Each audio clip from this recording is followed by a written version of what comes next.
Amidst the Sino-India LAC theatre, it's time to reclaim the lost glory of Ladakh as the key trade centre for Central Asia. The ancient Silk Route that once linked India, Turkmenistan, Tibet and China for trade and economic prosperity, but the 1947 Pak-India partition and their subsequent handing over of Aksai Chin, an integral part of India to China, sabotaged economic prosperity and trade connect amongst East Asian nations. Is time ripe to restore Ladakh's prized position as a crucial trade centre for Central Asia is the big question.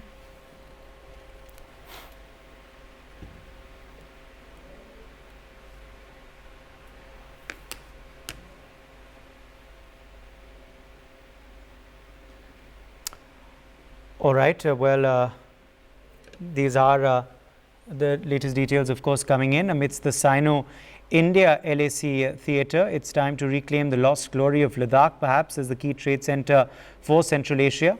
The ancient Silk Route that once linked India, Turkmenistan, Tibet and China for trade and economic prosperity, but the 1947 Pak-India partition and their subsequent handing over of Aksai Chin, an integral part of India to China, sabotaged economic prosperity and trade connect amongst the East Asian nations. Is the time ripe now to restore Ladakh's prized position as a crucial trade centre for Central Asia is the big question.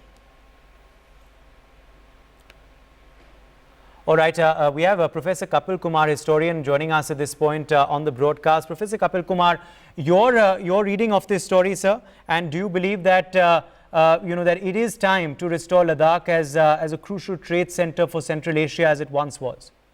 You see, my feeling is that at the moment, though we may aspire to restore it as a crucial trading center, but I don't see it feasible at the moment now, because there are so many interests which have developed in that region. China would like to control it. That side, Pakistan is trying to control it. So there is a lot of complexity in this. Unlike the ancient times of Silk Route, where Tibet, in fact, it was Tibet. It was not directly China. China was nowhere directly linked to it. China was beyond that.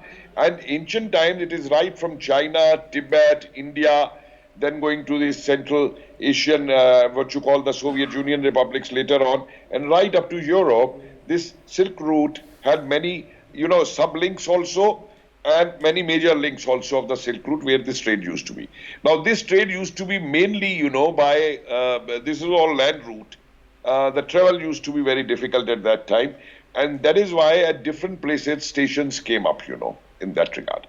Now, that is why Buddhism flourished over in there in these regions. You find all over the Silk Route, you find the Buddhist and many other Hindu not only pilgrimages, but sculptures, their townships and all. In fact, if you look at it, much before the advent of Islam, which comes in 8th century only, this whole trade route and all was all Buddhist, either Buddhist, Hindu, or the local tribal religions which were there. And these were strengthened with the trade ties during this period. Now, the trade items were also very different, compared to today, because that time the trade would mainly silk, spices, these kind of things used to, or jewelry, say diamonds, other rubies, etc. All these things were the trading items during that period over there. Now the trade items have changed, the word requirements have changed. So it is not that easy.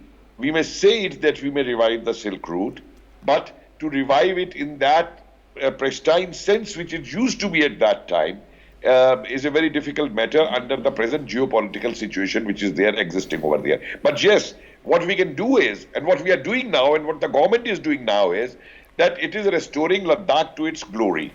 It's linking Ladakh totally with the other parts of India, and this separation of Ladakh which has taken place from Jammu and Kashmir, because the Kashmir politicians had never let Ladakh develop, in any respects, except a bit of tourism which was going over there. But the other opportunities which are there for Ladakh are coming out in a big way. And don't forget that this whole Ladakh linkages by road also, whether it comes via Srinagar, this Kargil side, whether it comes via Manali side to this thing over there. These were also part of the Silk Route feeding these areas.